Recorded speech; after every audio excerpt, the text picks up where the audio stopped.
ഒരു സിസ്റ്റത്തിൻ്റെ ഉള്ളിൽ ഒരു ചാർജ് മാത്രമേ ഉള്ളൂവെങ്കിൽ എന്താണ് പൊട്ടൻഷ്യൽ എനർജി?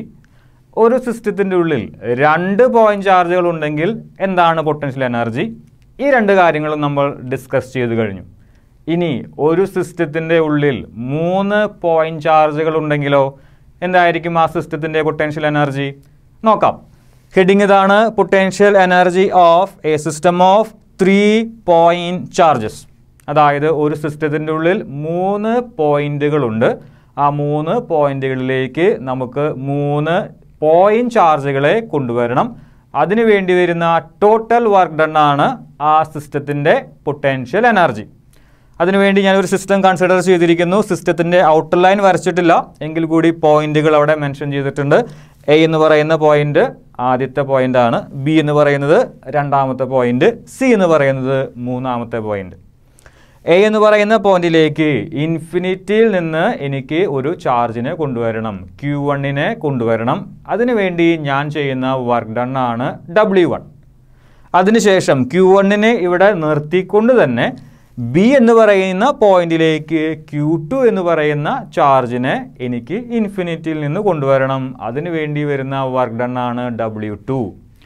ഇനി Q1നെയും Q2നെയും അവിടെ തന്നെ നിർത്തിക്കൊണ്ട് മൂന്നാമത്തെ ചാർജായിട്ടുള്ള Q3യെ ഇൻഫിനിറ്റിയിൽ നിന്ന് സി എന്ന് പറയുന്ന പോയിന്റിലേക്ക് കൊണ്ടുവരണം. അതിനു വേണ്ടി വരുന്ന വർക്ക് ഡൺ ആണ് W3. അങ്ങനെയാണെങ്കിൽ 3 തരത്തിലുള്ള വർക്ക് ഡൺ നമ്മുടെ കയ്യിലുണ്ട്, W1, W2, W3. 3 വർക്ക് ഡണ്ണിനെ നമ്മൾ എന്ത് ചെയ്യുന്നു? ആഡ് ചെയ്യുന്നു. അങ്ങനെയെങ്കിൽ ടോട്ടൽ വർക്ക് ഡൺ കിട്ടും. ആ ടോട്ടൽ വർക്ക് ഡൺ ആണ് ആ സിസ്റ്റത്തിൻ്റെ പൊട്ടൻഷ്യൽ എനർജി. ഇനി W1 എന്താണ്, W2 എന്താണ്, W3 എന്താണ്, ഇതൊക്കെ നമുക്ക് കണ്ടുപിടിക്കാം. അതിനുവേണ്ടി ആദ്യത്തെ work done W1 equal to, നമ്മൾ നേരത്തെ പറഞ്ഞതുപോലെ വർക്ക് ഡൺ കണ്ടുപിടിക്കണമെങ്കിൽ ഒരു പോയിന്റിലെ പൊട്ടൻഷ്യൽ ഇൻറ്റു ആ പോയിന്റിലേക്ക് വരുന്ന ചാർജ്. അതായത് ഏതെങ്കിലും ഒരു പോയിന്റിലേക്ക് നമുക്ക് ഒരു ചാർജിനെ കൊണ്ടുവരണമെങ്കിൽ ചെയ്യേണ്ടി വരുന്ന വർക്ക് ഡൺ കണ്ടുപിടിക്കാൻ അതേ പോയിന്റിലെ പൊട്ടൻഷ്യൽ ഇൻറ്റു വരുന്ന ചാർജ്. അങ്ങനെ ഒരു കാര്യം ചെയ്ത് കഴിഞ്ഞാൽ നമുക്ക് ടോട്ടൽ വർക്ക് ഡൺ കിട്ടും. W1 ഈക്വൽ ടു VA, അതായത് എ എന്ന് പറയുന്ന പോയിന്റിലെ പൊട്ടൻഷ്യൽ ഇൻറ്റു എയിലേക്ക് വരുന്ന ചാർജ് Q1. നമ്മൾ ആദ്യമേ പറഞ്ഞു ഈ ഒരു സിസ്റ്റം നമ്മൾ കൺസിഡർ ചെയ്യുമ്പോൾ എ എന്ന് പറയുന്ന പോയിന്റിലേക്ക് ആദ്യത്തെ ചാർജ് വരികയാണ്. ആദ്യത്തെ ചാർജ് Q1 വരുമ്പോൾ ബാക്കിയുള്ള ചാർജുകൾ ഒന്നും തന്നെ ആ സിസ്റ്റത്തിൻ്റെ ഉള്ളിൽ ഇല്ല. ആ സിസ്റ്റം ഇരിക്കുന്നത് ഫീൽഡ് ഫ്രീ റീജിയണിൽ ആണ്. അതുകൊണ്ട് എ എന്ന് പറയുന്ന പോയിന്റിൽ പൊട്ടൻഷ്യൽ ഒന്നും തന്നെ ഉണ്ടായിരിക്കുകയില്ല. VA അവിടെ 0 ആണ്. ഇൻറ്റു Q1 വരുന്ന ചാർജാണ് Q1. VA 0 ആയതുകൊണ്ട് 0 ഇൻറ്റു Q1 0 തന്നെയാണ്. W1 is equal to 0. അതായത് Q1നെ എ എന്ന് പറയുന്ന പോയിന്റിലേക്ക് കൊണ്ടുവരാൻ നമുക്ക് പ്രത്യേകിച്ച് വർക്ക് ഡണ്ണിൻ്റെ ഒന്നും ആവശ്യമില്ല. ഇനി Q1 ഇപ്പോൾ എ എന്ന് പറയുന്ന പോയിന്റിൽ ഉണ്ട്. ഇനി Q2 എന്ന് പറയുന്ന ചാർജിനെ ഇൻഫിനിറ്റിയിൽ നിന്ന് ബി എന്ന് പറയുന്ന പോയിന്റിലേക്ക് കൊണ്ടുവരണം. അതിനുവേണ്ടി നമ്മൾ ചെയ്യേണ്ടി വരുന്ന വർക്ക് ഡൺ ആണ് W2. W2 is equal to B എന്ന് പറയുന്ന പോയിന്റിലെ പൊട്ടൻഷ്യൽ ഇൻറ്റു വരുന്ന ചാർജ്. ആ പോയിന്റിലേക്ക് വരുന്ന ചാർജ് Q2.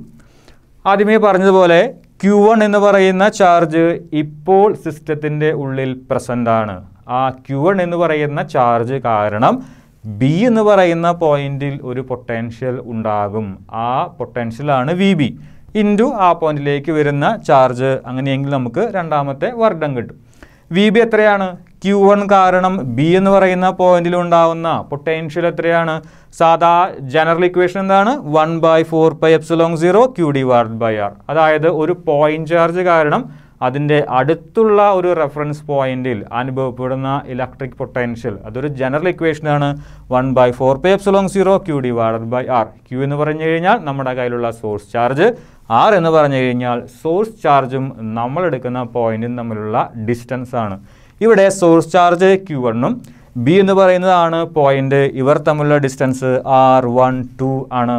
അങ്ങനെയെങ്കിൽ VB എന്ത് വരും? 1/4πε0 Q1 സോഴ്സ് ചാർജ് ആണ് ഡിവൈഡഡ് ബൈ R12 നമ്മളെടുക്കുന്ന പോയിന്റിലേക്കുള്ള ഡിസ്റ്റൻസുമാണ്. ഇതാണ് VB. ഇതിനെ എന്തുകൊണ്ട് മൾട്ടിപ്ലൈ ചെയ്യണം? Q2 കൊണ്ട് മൾട്ടിപ്ലൈ ചെയ്യണം. അങ്ങനെയാണെങ്കിൽ നമുക്ക് W2 കിട്ടും.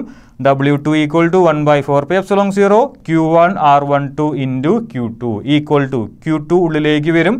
ഇക്വേഷൻ ഇങ്ങനെ മാറും 1/4πε0 Q1 Q2 divided by R12. ഇതാണ് രണ്ടാമത്തെ ചാർജിനെ കൊണ്ടുവരാനായിട്ടുള്ള വർക്ക് ഡൺ. ഇനി ഒരു ചാർജും കൂടി ഉണ്ട്. അതായത് സിയിലേക്ക് നമുക്ക് ആരെ കൂടി കൊണ്ടുവരണം? Q3യെ കൂടി കൊണ്ടുവരണം. ശ്രദ്ധിക്കണം, Q3യെ കൊണ്ടുവരുമ്പോൾ Q1 എയിൽ പ്രസൻ്റ് ആണ്, Q2 എന്ന് പറയുന്ന ചാർജ് ബിയിലും പ്രസൻ്റ് ആണ്. എന്തായിരിക്കും W3? Potential at the point C into coming charge.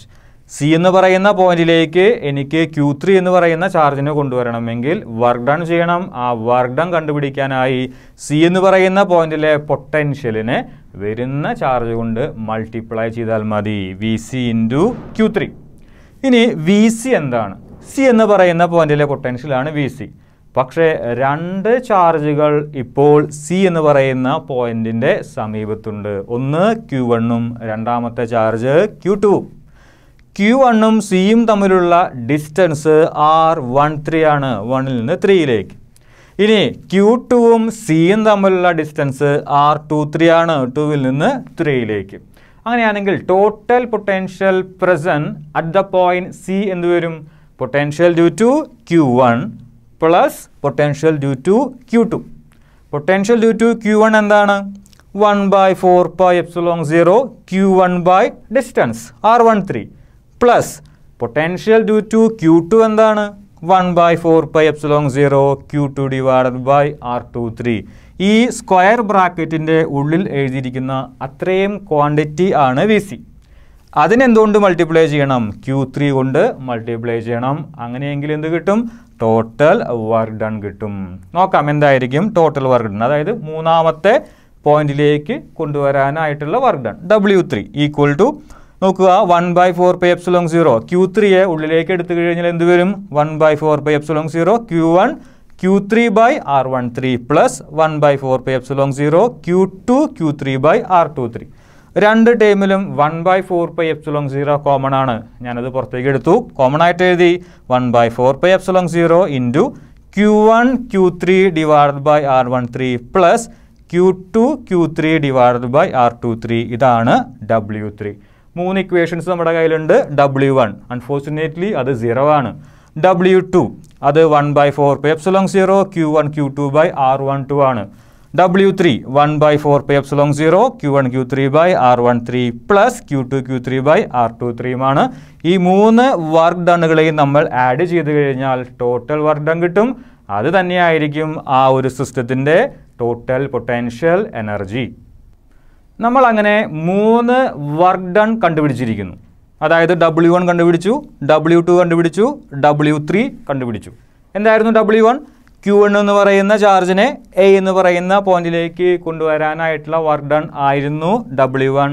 Unfortunately അത് 0 ആണ്. ഇനി W2 എന്താണ്? Q1 എന്ന് പറയുന്ന ചാർജിനെ അവിടെ തന്നെ നിർത്തിക്കൊണ്ട് Q2 എന്ന് പറയുന്ന ചാർജിനെ B എന്ന് പറയുന്ന പോയിന്റിലേക്ക് കൊണ്ടുവരാനായിട്ടുള്ള വർക്ക് ഡൺ ആണ് W2, which is equal to 1/4πε0 Q1 Q2 divided by R12 എന്നും കിട്ടി. ഇനി Q1നെയും Q2നെയും അവരവരുടെ സ്ഥാനങ്ങളിൽ തന്നെ നിർത്തിക്കൊണ്ട് Q3 എന്ന് പറയുന്ന ചാർജിനെ സിയിലേക്ക് കൊണ്ടുവരാനായിട്ടുള്ള വർക്ക് ഡൺ ആണ് W3, which is equal to 1/4πε0 Q1 Q3 by R13 plus Q2 Q3 divided by R23 എന്നും കിട്ടി. മൂന്ന് വർക്ക് ഡണ്ണും നമ്മൾ കണ്ടുപിടിച്ചു. ഇനി ടോട്ടൽ വർക്ക് ഡൺ കാണണമെങ്കിൽ എന്ത് ചെയ്യണം? മൂന്ന് വർക്ക് ഡൺസും തമ്മിൽ ആഡ് ചെയ്യണം. ആഡ് ചെയ്യുമ്പോൾ W1 0 ആണ്, W2ന് ഇക്വേഷൻ ഉണ്ട്, W3ക്കും ഇക്വേഷൻ ഉണ്ട്. അങ്ങനെയാണെങ്കിൽ W2 പ്ലസ് W3 ചെയ്ത് കഴിഞ്ഞാൽ ടോട്ടൽ വർക്ക് ഡൺ കിട്ടും. W1 0 ആണ്.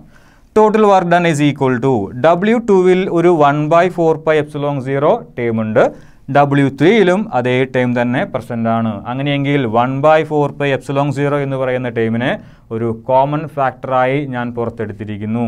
ബാക്കി വരിക Q1 Q2 by R12 plus Q1 Q3 by R13 plus Q2 Q3 divided by R23.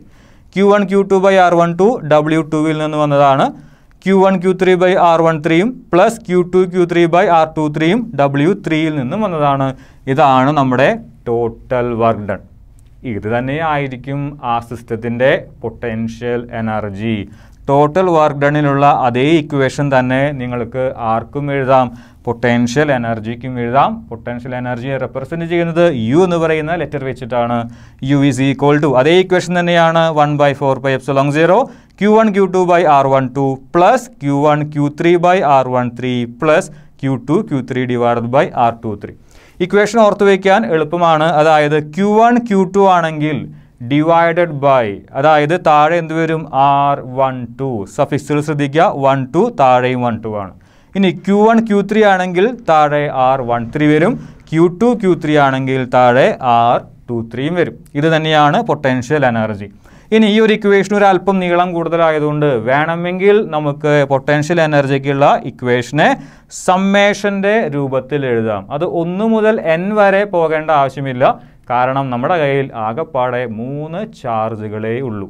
അതുകൊണ്ട് 1/4πε0 കോമൺ ഫാക്ടറാണ് ഞാൻ പുറത്തെടുത്തിരിക്കുന്നു. സാധാരണഗതിയിൽ നമ്മൾ ഒരു സമ്മേഷൻ ആണ് എടുക്കാറുള്ളൂ. സിഗ്മ i = 1 to n എന്നൊക്കെ പറഞ്ഞിട്ടാണ് നമ്മൾ എഴുതാറ്. പക്ഷേ ഇവിടെ 2 സഫിക്സുകൾ വരുന്നുണ്ട്. Q1 Q2 വരുന്നുണ്ട്, താഴെ R12 വരുന്നുണ്ട്. അതായത് ഒരു വാരിയബിൾ നമുക്ക് പോരാതെ വരും. I ആണ് അവിടുത്തെ വാരിയബിൾ. I 1 മുതൽ n വരെ വാരി ചെയ്യുന്നു. ഇങ്ങനെയാണ് നമ്മൾ സാധാരണ രീതിയിൽ എഴുതാറ്. സമ്മേഷൻ അല്ലെങ്കിൽ സിഗ്മ i = 1 to n സാധാരണഗതിയിൽ അങ്ങനെയാണ് എഴുതാറ്. പക്ഷേ ഇവിടെ 2 സഫിക്സുകൾ വരുന്നുണ്ട്. R12, ആറിന് ശേഷം 2 സഫിക്സുകളുണ്ട്. അതുപോലെ Q1 ഉണ്ട്, Q2 ഉണ്ട്. അതുകൊണ്ട് ഒരു വാരിയബിൾ നമുക്ക് തികയാതെ വരും. 2 വാരിയബിളുകൾ വേണം. ഒന്നാമത്തെ വാരിയബിൾ ഞാൻ i ആയിട്ട് എടുക്കുന്നു, രണ്ടാമത്തെ വാരിയബിൾ ഞാൻ j ആയിട്ടും എടുക്കുന്നു. അതുകൊണ്ട് നമുക്ക് 2 സമ്മേഷൻ വേണ്ടി വരും. ഡബിൾ സമ്മേഷനാണ് നമ്മളിവിടെ എടുക്കുന്നത്. സിഗ്മ ആദ്യത്തെ സിഗ്മയാണ്, ഇത് രണ്ടാമത്തെ സിഗ്മയാണ്.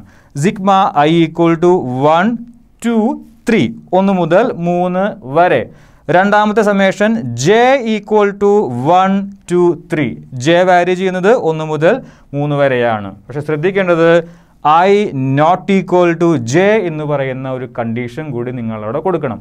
അതിൻ്റെ മീനിങ് ഇതാണ്, i എത്രയാണോ എടുക്കുന്നത് അത് പിന്നീട് j എടുക്കാനായിട്ട് പാടില്ല. ഒരു ഉദാഹരണം പറയാം. i നമ്മൾ 1 സെലക്ട് ചെയ്ത് കഴിഞ്ഞാൽ j 1 എടുക്കാൻ പാടില്ല. j വേണമെങ്കിൽ 2 എടുക്കാം, അല്ലെങ്കിൽ 3 എടുക്കാം. 3 വരെയേ പോകുന്നുള്ളൂ. i = 1 ആണെങ്കിൽ j = 2 or 3 ആണ്. jക്ക് പിന്നെ നിങ്ങൾ എത്ര കൊടുക്കാൻ പാടില്ല, 1 കൊടുക്കാനായിട്ട് പാടില്ല. 1 കൊടുത്തു കഴിഞ്ഞാൽ ഈ ഇക്വേഷൻ എങ്ങനെ വരും, ഐക്കും ജെക്കും 1 കൊടുത്തു കഴിഞ്ഞാൽ ഈ ഇക്വേഷൻ എങ്ങനെ വരും, Q1 ഡിവൈഡഡ് ബൈ R11. അങ്ങനെ ഒരു ടേം നമുക്ക് ഈ ഒരു ഇക്വേഷനിൽ ഇല്ല. അതായത് ഐക്ക് നിങ്ങൾ എത്ര കൊടുക്കുന്നോ അത് ജെക്ക് കൊടുക്കാനായി പാടില്ല. i 1 മുതൽ 3 വരെ കൊടുക്കാം, ജെയും 1 മുതൽ 3 വരെ കൊടുക്കാം. i ≠ j. ഇനി കോമൺ ഇക്വേഷൻ എഴുതാം, Qi Qj divided by Rij. അതായത് ഐക്ക് നിങ്ങൾ 1 കൊടുക്കൂ, അപ്പോൾ ജെക്ക് എത്ര കൊടുക്കാം, നിങ്ങൾക്കാണെങ്കിൽ 2 അതല്ലെങ്കിൽ 3 കൊടുക്കാം. ഒരു എക്സാമ്പിൾ ഞാൻ പറയാം. ഞാൻ 1 കൊടുത്തു, അങ്ങനെയാണെങ്കിൽ ജെക്ക് ഞാൻ 2 കൊടുക്കുകയാണ്. അപ്പോൾ ഈ ഇക്വേഷൻ എങ്ങനെ വരും, Qi അതായത് Q1, Qj അതായത് Q2, Q1 Q2. i 1 കൊടുത്തിരിക്കുന്നു, j 2 കൊടുത്തിരിക്കുന്നു. Q1 Q2 by R12. നോക്കൂ, അതിവിടെ ഉണ്ടോ, തീർച്ചയായും Q1 Q2 divided by R12 ഇവിടെ ഉണ്ട്. അപ്പോൾ ഐക്ക് ഞാൻ 1 ആണ് കൊടുത്തത്, j എത്രയാണ് കൊടുത്തത്, 2. ഇനി നിങ്ങൾക്ക് ഐക്ക് 1 തന്നെ കൊടുക്കാം, ജെക്ക് എത്ര കൊടുക്കാം, 3 കൊടുക്കാം. അങ്ങനെയാണെങ്കിൽ ആ ടേം മുകളിലത്തെ ഇക്വേഷനിൽ പ്രസന്റ് ആണോ എന്ന് നമുക്ക് വേണമെങ്കിൽ പരിശോധിക്കാം. നോക്കൂ, Qi Q1, ഇനി Qj ആദ്യം ഞാൻ 2 കൊടുത്തു, ഇനി 3 കൊടുക്കാൻ പോകുന്നു. Q1 Q3 ബൈ R13 ഇവിടെ ഉണ്ടോ, തീർച്ചയായും ഉണ്ട്. Q1 Q3 divided by R13. അപ്പോൾ ഇതേ രീതിയിൽ നമുക്ക് 2 സമ്മേഷൻ ഉപയോഗിച്ച് ഈ ഒരല്പം നീളം കൂടി ഇക്വേഷനെ റെപ്രസെൻറ്റ് ചെയ്യാനായിട്ട് സാധിക്കും. ഈ ഇക്വേഷനാണ് potential energy of a system of 3 point charges. 3 ചാർജുകൾ ഒരു സിസ്റ്റത്തിൽ ഉണ്ടെങ്കിൽ എത്രയായിരിക്കും ആ സിസ്റ്റത്തിൻ്റെ പൊട്ടൻഷ്യൽ എനർജി? ഇക്വേഷൻ ഇതാണ്. സമ്മേഷൻ രീതിയിലുള്ള ഇക്വേഷൻ ഉപയോഗിക്കാം, മുകളിൽ എഴുതിയ ഇക്വേഷൻ നിങ്ങൾക്ക് ഉപയോഗിക്കാം. സമ്മേഷൻ രൂപത്തിൽ എഴുതിയ ഇക്വേഷൻ ഒരു അല്പം കൂടി ഷോർട്ടാണ്. ഇങ്ങനെയാണ് വരിക, 1/4πε0 sigma i = 1 2 3 sigma j equal to 1 2 3 i not equal to j, QI QJ divided by RIJ.